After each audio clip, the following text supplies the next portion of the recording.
Hi అండి. Welcome to Chanti special. నేను మీ లక్ష్మిని. ఈరోజు వీడియో వచ్చేసి అయోధ్యలోని శ్రీరామ మందిరం నిర్మాణం గురించి కొన్ని ముఖ్యమైన విషయాలు తెలుసుకుందామండి. సుమారు 500 సంవత్సరాలు పోరాటం తరువాత చిట్ట చివరికి హిందూ సమాజం విజయాన్ని సాధించింది. అయోధ్యలోని శ్రీరామ మందిరం నిర్మాణం దాదాపుగా పూర్తయింది. ఇక ఆ రామ మందిరం నిర్మాణం ఎలా జరిగిందో ఇప్పుడు తెలుసుకుందాం. ఈ రామ మందిరం నిర్మాణానికి 400 అడుగుల పొడవు, 300 అడుగుల వెడల్పు, 50 అడుగుల లోతులో నుంచి మట్టిని తీసివేసి పునాది నిర్మించడం జరిగింది. ఎందుకు 50 అడుగుల లోతులోంచి పునాది నిర్మించడం జరిగిందంటే ఈ ప్రదేశంలోని ఒకదాని తర్వాత ఇంకొకటి నిర్మాణం అనేది జరిగింది. ఎలా అంటే ముందుగా రామ మందిరాన్ని నిర్మించారు.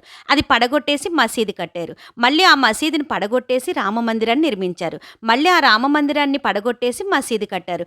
ఇలాగ ఇన్నిసార్లు ఇక్కడ నిర్మాణం అనేది జరిగింది కాబట్టి ఆ పాత వాటి నిర్మాణానికి సంబంధించిన వస్తువులు గాని మట్టి గాని మొత్తం అంతా కూడా తీసివేసి 50 అడుగుల లోతులోంచి చాలా స్ట్రాంగ్ గా పునాది అనేది వేయడం జరిగింది. ఆ పునాది పైన 22 అడుగుల ఎత్తులో గ్రానైట్ తోని పీఠాన్ని వేసి దానిపైన దేవాలయం యొక్క స్తంభాలను దేవాలయాన్ని నిర్మించడం జరిగింది. ఒక దేవాలయాన్ని నిర్మించాలంటే చాలా సంవత్సరాలు పడుతుంది. అలాంటిది ఎన్నో వందల సంవత్సరాలు బట్టి ఎదురు చూస్తున్న శ్రీరామ మందిరం నిర్మించాలంటే ఎన్ని సంవత్సరాలు పట్టాలి? అదేమీ కాకుండా ఎంత వేగంగా రామ మందిరం నిర్మాణం ఎలా జరిగిందంటే మొదటిగా ఇప్పుడు నిర్మించిన రామ మందిరం డిజైన్ విషయానికి వస్తే ఈ రామ మందిరం యొక్క డిజైన్ 1989లో సుమారు 30 ఏళ్ల క్రితమే రెడీ చేయడం జరిగింది. ఇంత ప్రత్యేకంగా రామ మందిరాన్ని డిజైన్ చేసింది ఎవరంటే చంద్రకాంత్ సోపర్ అనే వ్యక్తి ఈ రామాలయాన్ని డిజైన్ చేశారు. ఈయన శిల్ప శాస్త్రంపై 12 పుస్తకాలను రచించారు. అంతేకాకుండా ఈయన భారతదేశంలో నిర్మిస్తున్న మరో 8 దేవాలయాలకి డిజైన్ ని అందిస్తున్నారు. అలా ఈయన రామ మందిరం యొక్క డిజైన్ ని కూడా చేశారు. తరువాత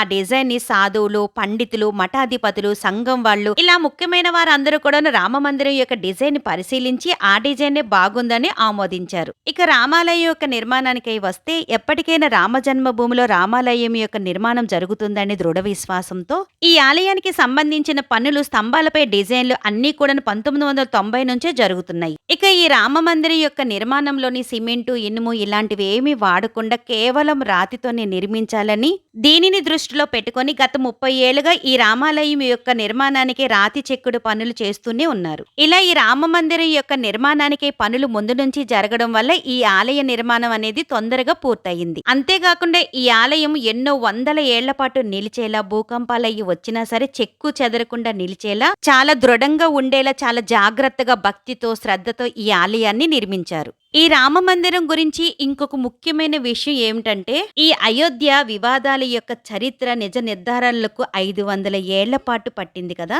మరోసారి భవిష్యత్తులో అలాంటివేమి జరగకుండా ఉండేందుకు తర్వాత కాలం వారు ఈ ఆలయ చరిత్ర తెలుసుకునేలా అయోధ్య రామాలయం యొక్క చరిత్ర మరియు దాని వెనక వివాదాలు, వాస్తవాలు, సంఘటనలు వాటినన్నిటినీ తేదీలతో సహా పట్టికలను తయారు చేసి ఈ టైం క్యాప్స్ ని రామాలయం నిర్మించే ప్రదేశంలో 200 అడుగుల లోతులో ఆలయ నిర్మాణం తామరపత్రం కింద దీన్ని దాచిపెడుతున్నారు. భవిష్యత్తులో ఎవరైనా ఈ ఆలయంపై వివాదానికి తెరతీస్తే ఈ టైం క్యాప్సుల్ ద్వారా వారికి సమాధానం దొరుకుతుంది. అలా ఈ ఆలయం యొక్క నిర్మాణాన్ని జరిపారు. ఇక ఈ రామ మందిరం యొక్క నిర్మాణంలోని ఒక అద్భుతమైన నిర్మాణం ఎలా చేపట్టారంటే రాముల వారి విగ్రహం పైన శ్రీరామనవమి రోజున సూర్యకిరణాలు రాముల వారి యొక్క ముఖం పైన ప్రసరించేలా నిర్మించారు. ఇలా ఈ ఆలయం యొక్క నిర్మాణం జరిగింది. 2000 మంది కార్మికులు ఈ ఆలయ నిర్మాణానికే పనిచేస్తున్నారు. 2024 జనవరి 22వ తారీఖున గర్భగుడిలోని శ్రీరాముల వారి విగ్రహ ప్రతిష్ఠ. ఇంకా మిగిలిన రామ మందిరం యొక్క పనులు మొత్తం కూడాను 2025 నాటికి పూర్తి అవుతాయని తెలిపారు. ఇక ఈ ఆలయాన్ని 3 అంతస్తులతో 5 మండపాలతో నిర్మించారు. అవి ఏమిటంటే ముచ్చు మండపం, రంగ మండపం, కూదు మండపం, కీర్తన మండపం, ప్రార్థన మండపం. అలాగే ఈ ఆలయానికి 5 ప్రవేశ ద్వారాలు ఉంటాయి. ఇలా 5 గుమ్మటాలు ఉండే ఆలయం ప్రపంచంలోని ఇది ఒకటే.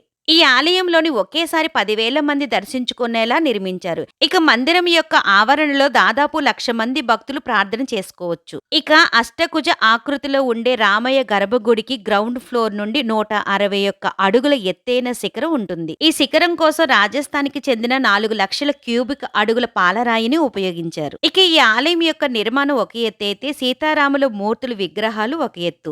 అయితే సీతారాముల విగ్రహాల కోసం శాలిగ్రామ శిలను ఉపయోగించారు. ఇక ఈ శాలిగ్రామ శిలలు ఎలా తయారవుతాయంటే, హిమాలయాల నుంచి ప్రవాహంలో సాగుతూ భారీ శిలలను చీల్చుకుంటూ ప్రవహించే గండకీ నది ద్వారా 33 రకాల శిలాజాలాలతో నేపాల్ పరిసర ప్రాంతాల్లో ఈ శాలిగ్రామ శిలలు తయారవుతాయి. అలా తయారైన శాలిగ్రామ శిలల్లో కోట్ల ఏళ్ల నాటివని నమ్ముతూ భారీ శాలిగ్రామ శిలల్ని నేపాల్ నుంచి తెప్పించి సీతారాముల విగ్రహాలకు ఉపయోగించారు. ఇక నేపాల్ నుంచి అయోధ్యకు చేరుకున్న ఈ శిలలకు పూజారులు, స్థానికులు ఘనంగా స్వాగతం పలుకుతూ అలానే ఎంతో భక్తితో సీతారాముల విగ్రహాలు తయారయ్యే ఈ శాలిగ్రామ శిలలకు పూలతో అలంకరించి పూజలు చేశారు. ఆ తరువాత ఆ శిలల్ని శ్రీరామ జన్మభూమి తీర్థక్షేత్ర ట్రస్ట్‌కి అప్పగించి విగ్రహాల్ని తయారు చేయించారు. ఇక అయోధ్యలోని శ్రీరామ మందిరం నిర్మాణానికి భారతదేశంలోని ప్రజలు తమ వంతు భాగంగా చాలా మంది వారికి తోచిన విధంగా విరాళాలు అందించారు. ఇక భారతదేశం యొక్క ప్రజలు కళ్ళు కాయలు కాసేలా ఎదురు చూసి చూసి ఇక ఎట్టకేలకి అందరం కూడా అంగరంగ వైభవంగా పండగ జరుపుకునే రోజు రానే వచ్చింది. అదే 2024 జనవరి 22వ తారీఖున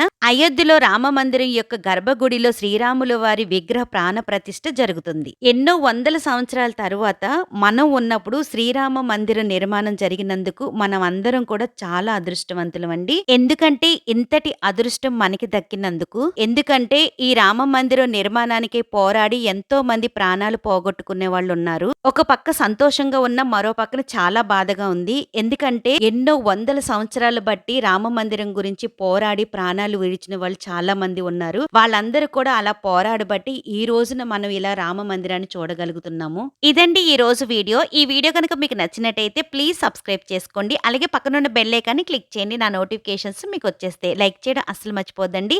మీరు ఒక లైక్ చేయడం వల్ల నా వీడియోస్ చాలా మందికి రీచ్ అవుతాయి. Thanks for watching.